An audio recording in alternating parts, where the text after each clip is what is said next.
राष्ट्रीय काव्यधारा की प्रवृत्तियाँ। राष्ट्रीय शब्द अपने आधुनिक अर्थ में आधुनिक है, जिसमें जाति, संप्रदाय, धर्म, सीमित भूभाग आदि की संकीर्णता के स्थान पर क्रमशः एक समग्र देश और उसके भीतर निवास करने वाली समस्त जातियों, भिन्न भिन्न भूखंडों, संप्रदायों और रीति रिवाजों के लोगों का संश्लिष्ट सामूहिक रूप उभरता गया है। कहना न होगा कि अंग्रेजों के आने के समय तक अपनी सांस्कृतिक एकता के बावजूद भारत व्यवहारिक रूप से भिन्न भिन्न राज्यों में बटा हुआ था। वास्तव में पूरे भारत और उसकी एकता के अर्थ में राष्ट्रीयता का विकास आधुनिक काल में हुआ। अंग्रेजों ने समूचे देश में एक शासन स्थापित किया, जिससे पूरे देश के लोग एक राजा की प्रजा हुए और पूरे देश को समान यातना का अनुभव हुआ। अपने अपने में बटे हुए लोगों को ये प्रतीत हुआ कि वे सब मिलकर एक हैं। वे चाहे किसी जाति या धर्म के हों, अंग्रेजों के गुलाम हैं। और फिर जब अंग्रेजी शासन के विरुद्ध मुक्ति का अभियान आरंभ हुआ तो मुक्ति की चेतना किसी धर्म या प्रदेश में सीमित न रहकर पूरे देश में व्याप्त हुई। इस प्रकार आधुनिक काल में जो राष्ट्रीयता का स्वरूप उभरा और विकसित हुआ, उसके 3 आधार हैं। पूरे देश में अंग्रेजी शासन की स्थापना, समग्र भारतीय प्रजा द्वारा अंग्रेजी शासन से उत्पन्न यातना का समान अनुभव तथा स्वाधीनता आंदोलन और उसका देशव्यापी प्रसार। राष्ट्रीयता का विकास सबसे पहले पश्चिम में हुआ, विशेषतया इंग्लैंड में, किंतु वहाँ पराधीनता की समस्या नहीं थी, इसलिए वहाँ राष्ट्रीयता के जो तत्व उभरे हुए भारत में उभरने वाले तत्वों से थोड़े भिन्न थे।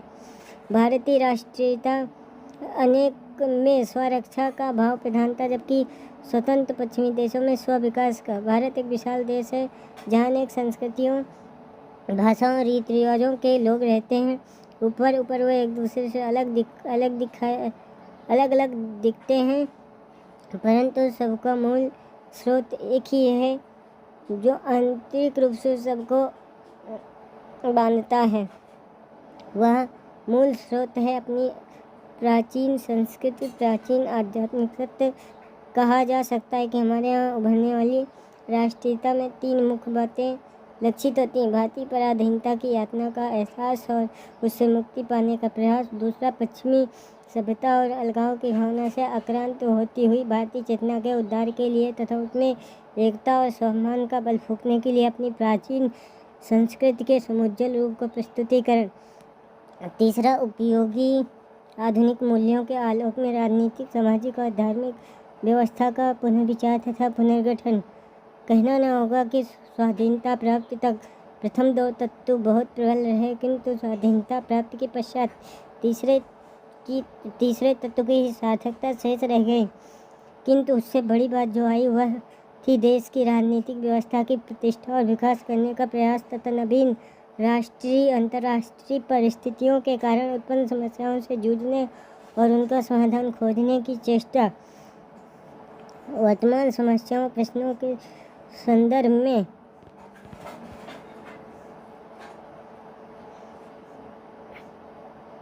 समस्याओं और प्रश्नों के संदर्भ में जब हम अपने अतीत गौरव को देखते हैं तो उससे अभिभूत होने के स्थान पर उसका पुनर्मूल्यांकन करते हैं। विचार किस तरह हम उससे अपने को जोड़ते या काटते हैं, उसके भीतर निहित द्वंद्वों, विसंगतियों और मानवीय संवेदना की तलाश करते हैं। जहाँ तक आधुनिक हिंदी कविता में राष्ट्रीयता की अभिव्यक्ति का प्रश्न है, कहा जा सकता है कि वह भारतेंदुकालीन कविताओं के से प्रारंभ होती है, किंतु राष्ट्रीयता का स्वरूप तब से लेकर आज तक विकसित रहा। आरंभ में छोटे मोटे दुख दर्दों, सहज भावात्मक प्रतिक्रियाओं तथा अतीत स्मरण के रूप में लक्षित होने वाली राष्ट्रीयता धीरे धीरे जटिल और संश्लिष्ट होती गई तथा अनेक मानवीय और सार्वभौम प्रश्नों तथा संवेदनाओं से संपन्न होती चली गई। नई नई राष्ट्रीय तथा अंतर्राष्ट्रीय परिस्थितियों ने उसे जटिल रूप प्रदान किया। द्विवेदी काल तक भारतीय राष्ट्रीयता बहुत कुछ हिंदू राष्ट्रवाद के रूप में दिखाई पड़ती है। इसका कारण शायद हिंदू राष्ट्रवाद का प्रसार नहीं था, वरन उस भारतीय दृष्टि का अभाव था जो गांधी के व्यक्तित्व में उभर कर आई।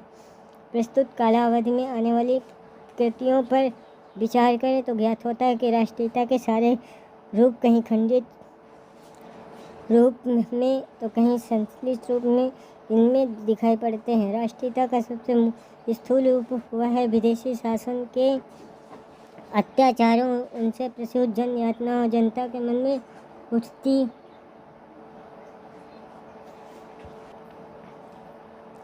जन यातनाओं और जनता के मन में उठती हुई क्रोध तथा असंतोष की ललकारों का चित्रण।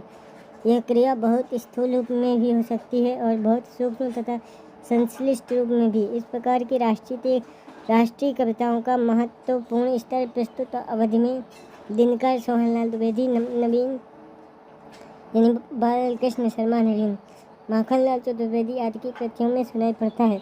वास्तव में प्रेमचंद के उपन्यासों में तत्कालीन भारतीय जीवन को जकड़ती हुई विदेशी सत्ता, सामंतवाद और महाजनी सभ्यता के जिस जटिल और बुनियाद स्वरूप को उभारा गया, उसे भावुकता से संचालित इस प्रकार की राष्ट्रीय कविताएं मुखर नहीं कर सके। इनमें वस्तुस्थिति की सही व्याख्या के स्थान पर भावुक प्रतिक्रिया है।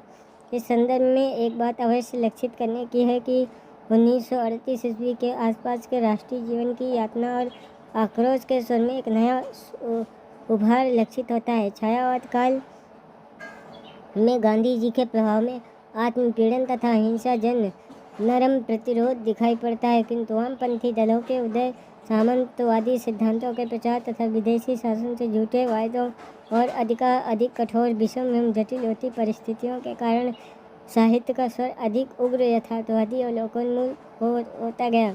दूसरी बात यह हुई कि प्रगतिवाद के प्रभाव से देश के भीतर बनते हुए शोषकों तथा शोषितों के अनेक वर्गों की पहचान होती गई।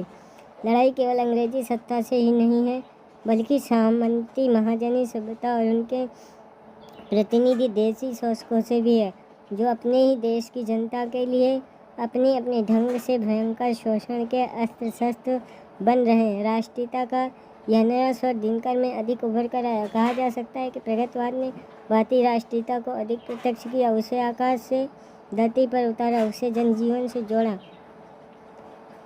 राष्ट्रीयता का संबंध देश के स्थूल सुख दुख और आक्रोश के चित्रण से ही नहीं होता, बल्कि राष्ट्र की आत्मा या चेतना की पहचान से होता है, वरन उसी से अधिक होता है। यह चेतना स्थिर न होकर गतिशील रहती है, अर्थात नव परिस्थितियों में नए नए दृष्टिकोण उभारती रहती है, पुराने दृष्टिकोण छोड़ती रहती है। संस्कृति का संबंध इसी आत्मा या चेतना से होता है। यह संस्कृति जहाँ इतिहास के रूप में हमारे लिए प्रेरणा और पृष्ठभूमि बनती है, वहाँ वर्तमान चेतना से स्पंदित होकर हमारा जीवन बन जाती है।